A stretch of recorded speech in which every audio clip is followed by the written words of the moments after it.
கிரகணம் கிரகணம் கிரகணம்னு சொல்லி மூட நம்பிக்கையாக எல்லாம் பரப்புறாங்க. நம்பாதீங்க அப்படின்னு சொல்றாங்க. நம்ப வேண்டாம். ஓகேங்களா? ஆனா ஏன் நம்பணும்னு நான் சொல்றேன். விஷயத்தை புரிஞ்சுக்கங்க. சந்திரன் மறையுது. ஏன் மறையுது? சந்திரனுக்கும் சூரியனுக்கும் இடையில பூமி வருது, அதனால மறையுது தான். ஆனா சந்திரனோட ஒளி இல்லாத போது பௌர்ணமினாலே ஒளி இருக்கும். அந்த ஒளி இல்லாத போது இயற்கையில் ஒரு மாற்றம் வருமா? மாற்றம் வரும். பௌர்ணமி சந்திரன் அதிகமாக இருக்கும் போது கடல் அலைகள் மாற்றம் ஏற்படுது, மலைகளில் மாற்றம் ஏற்படுது, உயிரினங்களில் மாற்றங்கள் ஏற்படுதுல. அதே மாதிரி தான் சந்திரன் இல்லாத போதும் என்னடா ரெகுலராக வெளிச்சமாக இருந்தது, வெளிச்சமே இல்லை அப்படின்னு கிரகங்களில் பல்வேறு விதமான மாற்றங்கள் ஏற்படும். அதுவும் சந்திரனை ஜோதிட ரீதியாக என்ன சொல்றாங்கன்னா மனோகரன் என்று சொல்கிறார்கள்.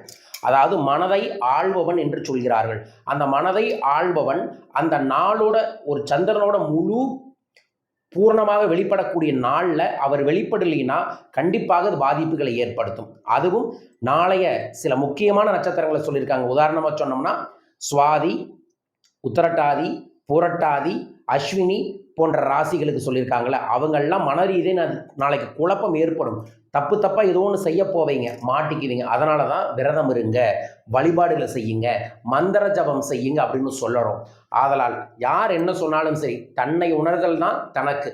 உங்களுக்கு அறிவியல் ரீதியாகவும் ஆன்மீக ரீதியாகவும் எது உணருதோ அதை செய்யுங்க. பௌர்ணமி என்று ஏன் லட்சமாக கிரிவலம் போகிறாங்க, அதோட சக்தி தான். அதே மாதிரி கிரகண காலங்கள் எதிர்மறை நாள் அல்ல, கிரகண காலங்கள் அதிர்ஷ்டத்தின் உச்சகட்டமான நாட்கள். அந்த நாளில் மனதை ஒருநிலைப்படுத்தி உங்களோட தேவை, ஆசை, கனவு, லட்சியத்தை நோக்கி செலுத்துங்கள். அதுவும் உங்கள் வாழ்க்கையில் கிடைத்தே தீரும். உங்கள் அனைவருக்கும் அத்தனை செல்வங்களும் கிடைக்க வேண்டுமென பிரார்த்திக்கின்றேன். கிரகண காலத்தை பயன்படுத்தி கொள்ளுங்கள். நான் பயன்படுத்த போகிறேன். நாளைக்கு நான் செய்கிற விஷயம் என்ன தெரியுங்களா? கடனை தீர்த்து பணத்தை பெருக்கும் பணவளக்கலை பயிற்சி வகுப்பை சேலத்தில் நடத்துகிறேன். செப்டம்பர் 7. செப்டம்பர் 14 பணவளக்கலை பயிற்சி திருச்சியில் நடத்துகிறேன். கண்டிப்பாக வந்து கலந்துக்குங்க. அதோட நாளைக்கு ஆவணி பௌர்ணமி விரதம் இருந்து சத்யநாராயண பூஜை செஞ்சால் கடன் தீரும். உங்களுக்கும் தீர நாளைக்கு பூஜை செய்யுங்க. உங்கள் வீட்டில் நான் செய்யக்கூடிய பூஜையில் சங்கல்பம் பண்ணுங்க. கோல்டு கரன்சி குபேர் எந்திரத்தை பூஜை பண்ணி உங்களுக்கு அனுப்புகிறோம். நாளை இரவு கிரகண காலத்தில் சிறப்பு கிரகண எந்திரம் தயாரிக்கிறேன். அந்த எந்திரத்தில் உங்கள் பேருக்கு தனிப்பட்ட முறையில் சங்கல்பம் பண்ணி எனர்ஜைஸ்டு பண்ணித்தரேன். கிரகண காலத்தில் செய்யக்கூடிய எந்திரத்திற்கு 1000 மடங்கு பலன். 1000 மடங்கு பலன் இருக்கக்கூடிய எந்திரத்திற்கு உங்கள் பெயரையும் சங்கல்பம் பண்ணுங்க.